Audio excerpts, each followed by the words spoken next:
8:22 de la mañana, estamos de vuelta aquí en No Hay Derecho. Lo anuncié más temprano, como lo hacía en los comentarios. Nos visita esta mañana Ana María Vidal, ella es secretaria ejecutiva adjunta de la Coordinadora Nacional de Derechos Humanos.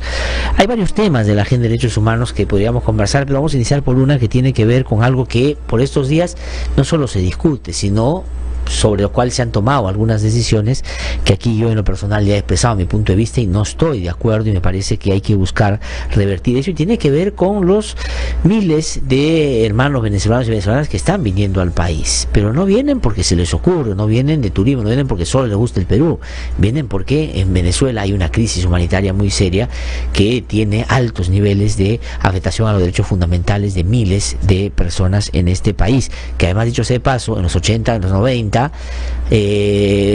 acogieron de buena manera a muchos ciudadanos peruanos y peruanas que por distintos motivos tuvieron que salir del país. Ana María no solo es abogada de la Coordinadora de Derechos Humanos, sino que además ha estado en Venezuela. Vamos a hablar con ella sobre la situación de Venezuela, y la coordinadora se acaba de pronunciar en torno a la situación esta que yo he mencionado también. Ana María, ¿qué tal? Qué gusto saludarte, muy buenos días, gracias por haber venido. Gracias por venir. Vayamos un poquito, porque creo que la gente está discutiendo la situación de venezolanos y venezolanas por lo que está pasando hoy y lo que está pasando en nuestro país, por qué vienen tantos, qué están haciendo, inclusive debates que creo incorporan algunos elementos de ciertos niveles de discriminación o xenofobia que hay que tratar de evitar para no distorsionar la verdadera situación. Pero antes de hablar de lo que pasa en el Perú, ¿qué pasa en Venezuela? Digamos, tú has tenido la oportunidad de estar ahí en los últimos tiempos. ¿Cómo definirías la situación? ¿Qué le contarías a los estudiantes que grafique el drama de lo que pasan los hombres y mujeres en Venezuela? Sí, Glatzer, antes que nada comentarte que la coordinadora ya se ha pronunciado no solo ahora, muchas sino veces, mucho tiempo antes, y el 2017 también lo hicimos cuando el Poder Judicial sancionó a la Asamblea Nacional y, en pocas palabras, la destituyó. De acuerdo. Entonces, cuando hubo una especie de ataque al Estado de Derecho desde el Poder Judicial y se quebrantó el Estado de Derecho en Venezuela, y antes también hemos estado en misiones hacia Venezuela con la preocupación por el caso de Venezuela no surge a propósito de lo que está... Surge desde mucho tiempo atrás, y es una preocupación que, ojo, la coordinadora, y eso para empezar, no es una ONG, no es una plataforma de 82 organizaciones, y cuando acá estamos expresando una preocupación, son 82 organizaciones del movimiento de derechos humanos de Perú que le están diciendo al gobierno: ojo, hay que preocuparse por la situación de derechos humanos, de lo que está pasando en Venezuela y por la migración forzada. O sea, hay que tenerlo bien claro, no es una migración, como tú lo has dicho, que vienen a pasar vacaciones o porque quieran, pues de la nada se les ocurrió un futuro mejor. Simplemente en Venezuela ahorita no tienen futuro. Como están las cosas, yo he estado hace unas 3 semanas, he estado en Caracas y también en la frontera colombo-venezolana. Hace 3 semanas no había pasado todavía el cambio económico. Esto que tú bien has llamado, digamos que hay un desplazamiento forzado y hay una situación de crisis humanitaria. ¿Cómo concretamente se refleja en el día a día de hombres y mujeres en Venezuela? Y yo creo en Venezuela ya muchas organizaciones lo que te dicen es que ya pasó el estatus de crisis humanitaria. Hay un estado de emergencia, una situación de emergencia compleja. ¿Por qué? Porque ya no es una situación que venga demorando unos 6 meses, un año, ya lleva varios años y cada vez se agrava más. Y son por varios motivos, y creo que el motivo que está en el fondo de todo es una economía de un país que se ha basado solo en la extracción de recursos naturales, no ha invertido para nada en industria. O sea, es lo que está pasando también en toda la región. Tengan el discurso político que tengan, es una economía que se ha basado en la extracción de recursos naturales y en el populismo. Y que ahora ya la crisis es insostenible. Lo que he visto en Caracas es una situación de carestía en farmacias, en supermercados, y eso que he estado en el centro más o menos de Caracas, alejándome un poco hacia los lugares periféricos. Se puede ver cada vez más la carestía, pero es algo que lo notas también el autoritarismo.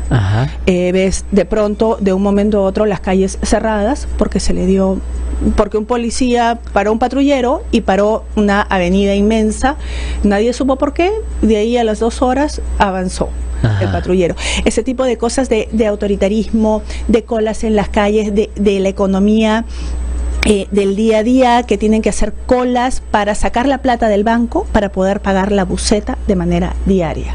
Y eso que ha estado antes de estas medidas económicas que se han dado en esta semana. Sin embargo, a pesar de lo duro que puede ser la situación en Caracas, lo más complicado está en las regiones y en la frontera colombo-venezolana. Y en esa frontera, ¿qué cosa has podido notar? Y digamos, esto es bien importante conocerlo, para que sepan no solo cómo están viviendo los venezolanos y las venezolanas, sino todo lo que significa el huir y salir forzadamente de esa situación. ¿Qué cosa está pasando en esta frontera? Mira, allí ves el puente de Cúcuta. Lo que puedes ver es que el 70% de gente que pasa es gente que va y viene para poder solamente comer en el día en Cúcuta. Es decir, estamos frente a una situación en la que diariamente tiene que haber un movimiento, porque si se quedan donde están no tienen ni siquiera para comer. O sea, las colas para los albergues, para recibir comida, un desayuno, una taza de leche con un pan, son inmensas. Hay un 30% que sí sigue el camino, la ruta. Eso es lo que está pasando en Cúcuta. Y allí ves los campamentos, los puestos de salud de Naciones Unidas, de la Cruz Roja, para la vacunación. Ves la situación de madres esperando por vacunas, por medicinas para sus hijos. Es impresionante. Como te decía, sí. Es decir, cuando tú vas y ahondas en la problemática, antes, cuando, digamos, porque no es un gobierno autoritario que se inicia ahora, tiene ya varios años que ha seguido esa línea y ha ido desnaturalizando primero y avasallando contra los fundamentos principales de un sistema democrático. Ha tomado todos los poderes, en fin, ya tuvo algo asociado de eso. Pero cuando uno medía qué cosa estaba pasando en Venezuela, uno decía que esos eran el tipo de problemas más graves que uno tenía, es decir, instituciones tomadas, falta de libertades, pero no se hablaba mucho del asunto más cotidiano en términos de alimentación, salud. ¿Dirías tú que ahora no hay un problema que no esté reflejado en la vida cotidiana de la gente? Porque decía un momento que hay un apoyo a Chávez, un apoyo a Maduro de un sector importante de la población. Ese sector que apoyaba a Maduro y Chávez al comienzo, ¿qué relación tiene ahora con estas cosas? ¿Es víctima también? Ese sector es víctima, ese sector está huyendo, y aquí lo que vemos es que ha habido todo un juego de poderes en la región, de decir, bueno, estoy contra Chávez, estoy contra Maduro, o estoy apoyando a Chávez o apoyando a Maduro, un juego político de alta política que no se ha fijado en la ciudadanía, no se ha fijado en lo que está pasando en el día a día. Y creo que eso ahora lo podemos ver también en nuestro país. Nuestro país asumió un liderazgo en el Grupo de Lima, ¿no? Y ahora ha dicho, bueno, vamos a buscar el liderar la investigación ante la CPI, ante la Corte Penal Internacional, por graves violaciones a los derechos humanos, aunque no queda claro porque son crímenes de lesa humanidad que se juzgan ahí, pero bueno, ha asumido un papel importante que es necesario. Sin duda. No vamos a decir que no. Sin embargo, tiene que preocuparse también por la ciudadanía. No puede empezar a liderar una búsqueda de justicia cuando, por otro lado, de manera solapada, se van a emitir normas que están violentando los derechos humanos de la población que está huyendo por ese régimen que ha cometido crímenes que van a ser perseguidos por la Corte Penal Internacional. Además, Ana María, si yo veo el mensaje del Estado peruano que dice persigue al dictador y va a hacer todo lo que sea necesario para llevar a una Corte Internacional, yo cuando yo digo ese es el país en el que seguramente me van a acoger mejor porque van a entender muy fácilmente la crisis que estoy viviendo. Pero resulta que ahora han puesto una serie de restricciones. Háblanos de ellas, por favor. A ver, las restricciones que han puesto es que a partir del 25 de agosto de este año, o sea, en unos pocos días, van a poder entrar solo con pasaporte. Y lo que está pasando en Venezuela, que incluso nos lo ha dicho el mismo canciller venezolano, es la imposibilidad actual de la entrega de pasaportes a toda la población. Ajá. Está casi restringida en su totalidad. Se está entregando muy pocos y lo poco que hay es consiguiéndolo a través de mafias, de corrupción, de los llamados gestores. Entonces estás haciendo que la población no pueda ni siquiera salir y ni siquiera llegar a Ecuador, Perú y demás países. Y ojo, no estás solamente afectando a esa población que está recién por salir. Ajá. Estás afectando a ciudadanos, a ciudadanas colombianas que de repente ya han salido hace 20 años, que tienen una situación migratoria totalmente regular y que se les vence el pasaporte. Y no pueden sacar otro. Y ya no pueden sacar van a poder regresar. Y no van a poder regresar para sacar otro y les generas una situación de indefensión en los países donde estén. En los países están en Europa, así tengan 20 años viviendo, está generando una situación de desprotección no solo a los venezolanos, a los que les impide salir, sino a todos los dentro del país, sino a todos los venezolanos. Ahora, Ana María, tú dirías, por la consecuencia práctica, que en buena medida lo que se está haciendo con esta decisión del Estado peruano es cerrar la frontera a los venezolanos. O sea, digamos, ¿es así de concreto? Bueno, el ministro del Interior dijo que iba a ser hasta el 25, ajá, que se iba a empezar a aplicar esta medida. Ayer, por denuncias del comercio, sí, hemos visto que ya se está implementando en la frontera con Tumbes. Esta decisión, sí, lo que va a hacer es va a restringir el ingreso y sobre todo va a restringir el ingreso a la población más vulnerable. Ajá. ¿Por qué? Porque la mayoría de los que no tienen pasaporte, por ejemplo, son niñas y niños. ¿Qué se va a hacer en esos casos? Casos en los que ya ha salido un familiar para ver cómo, o sea, para ver si la situación les permitía sobrevivir fuera del país, lo que haría cualquier familia, ¿no? Cualquier familia, si ve que está en una situación donde no tiene que comer, va enviando, va yendo el papá, la mamá, lo que hicimos en Perú hace muchos años, lo hemos seguido haciendo hasta los 90, hasta a Chile, Argentina, a Venezuela, y ahora cuando quieran reunirse con sus hijos. Por eso, porque eso, Ana María, es lo que pasa mucho. Si uno conversa con las personas, muchas de ellas jóvenes, que han venido hombres y mujeres, y tú le preguntas, dice, ¿y ustedes vivían solos allá? No, tengo a mis hijos. Y tus hijos no están acá, porque nosotros vamos a generar condiciones acá para después traerlos. Ahora no los van a poder traer. No los van a poder traer, y lo que se está viendo, por ejemplo, hay casos de niños viviendo solos allá. O sea, niños dependiendo ya no solo de las abuelas o los abuelos, sino de los vecinos. O sea, es una situación, la crisis que se ve en Venezuela es cada vez más asfixiante. Y no solo eso, porque eso nos anunciaron el viernes por la tarde, ¿no? Un viernes por la tarde sale el ministro a repetir cada vez que le preguntaban, pero ¿por dónde va? No, porque llegan por el puente de Cúcuta y pasan directamente y llegan hasta Huaquillas. Claro.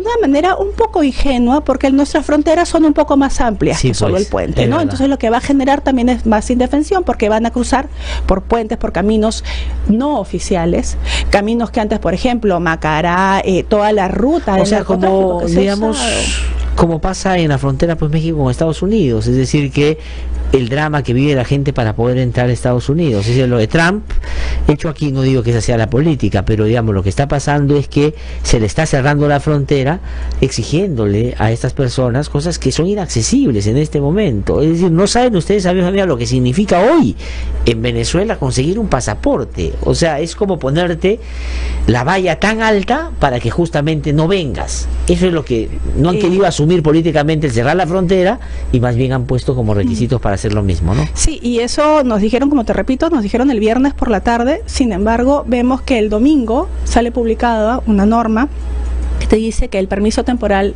de permanencia que se había dado por este gobierno y que al cual podían aplicar los y las ciudadanas que lleguen de Venezuela a Perú para poder ejercer las actividades, eso es solo lo que te decía el decreto supremo, ejercer actividades de acuerdo al marco de la ley peruana y poder trabajar. Ajá. Ojo, el decreto supremo no te dice claramente acceso a la salud, acceso a educación. No, ya, eso ni siquiera, no, eso es lo que menos le debe estar importado. El asunto es...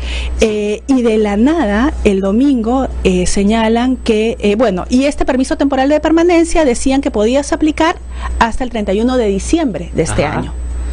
De la nada vemos el domingo que sale un nuevo decreto supremo del Ministerio del Interior diciendo, no, solo podrán aplicar hasta el 31 de octubre de este año. Ajá. Entonces, y la justificación es que por criterios de salud y orden interno.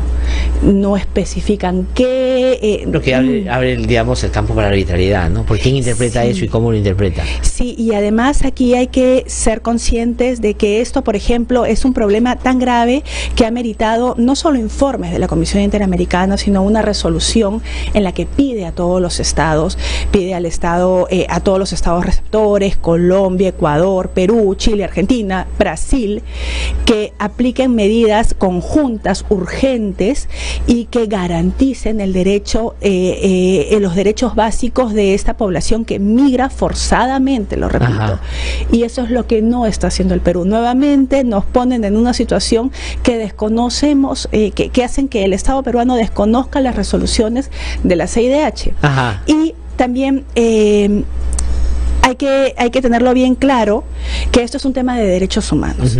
Cuando se ha dado el PTP y todo, que ojo, no es la medida más idónea y no es la mejor medida que se ha dado en toda la región. Antes de salir Santos decretó que el permiso temporal especial que dan ellos duraba hasta 2 años. Aquí duraba 1 año. Entonces no es que nosotros hayamos tenido las mejores condiciones como muchos también piensan hacer creer. En términos prácticos, Santos tuvo, digamos, una mirada más, si uno quiere, más comprensiva en materia de protección de quienes llegaban. 2 años para poder ir regularizando. Exacto, porque muchas veces se nos ha hecho creer acá que en Perú hemos sido los más buenos hacia la población venezolana en materia de migración. No es así. Ajá. Hay países que han establecido mejores condiciones para recibir a esta migración forzada.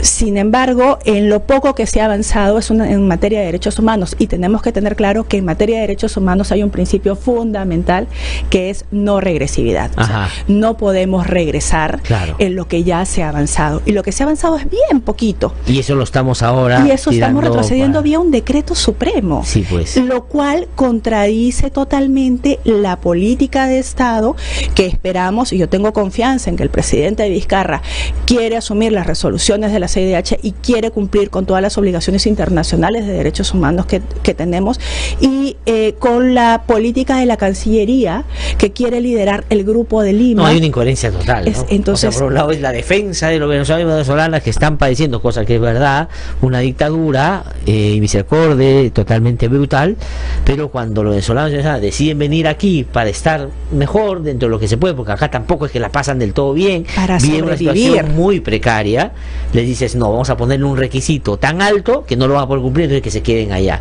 Eso realmente es patético. Ahora, concretamente, para ir terminando, te pregunto, Ana María, ¿qué cosa es lo que se está pidiendo? Que se revise ese decreto.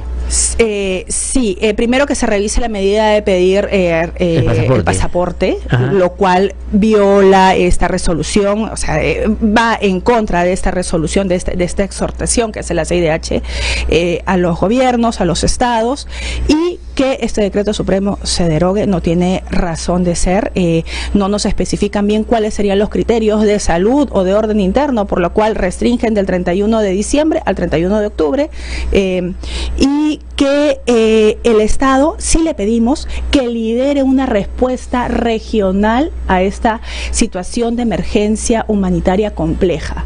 Porque no podemos decir solamente quedarnos en sí, Maduro es un dictador, hablar para la tribuna. Claro. y no y ser incoherentes en las acciones. Y no hacer acciones reales y concretas. Y sí queremos que nuestro país lidere una salida democrática a esa crisis, una salida que cumpla con los estándares de derechos humanos. Si hay que investigar crímenes de lesa humanidad, hay que investigarlos. Nosotros seremos los primeros en apoyar y en ayudar a trabajar de la mano conjunta con organizaciones de derechos humanos en Venezuela, como siempre lo hemos hecho. Pero toca ese liderazgo, viene con un paquete con el que hay que trabajar, no viene pues gratis. Exactamente. Ana María Vidal ha estado con nosotros, ella es secretaria ejecutiva adjunta de la Coordinadora Nacional de Derechos Humanos. Muchísimas gracias, Ana María. Gracias. Y felicitaciones por el trabajo, como siempre. Vamos a una pausa, regresamos un instante, estamos aquí en No Hay Derecho. Ya voy.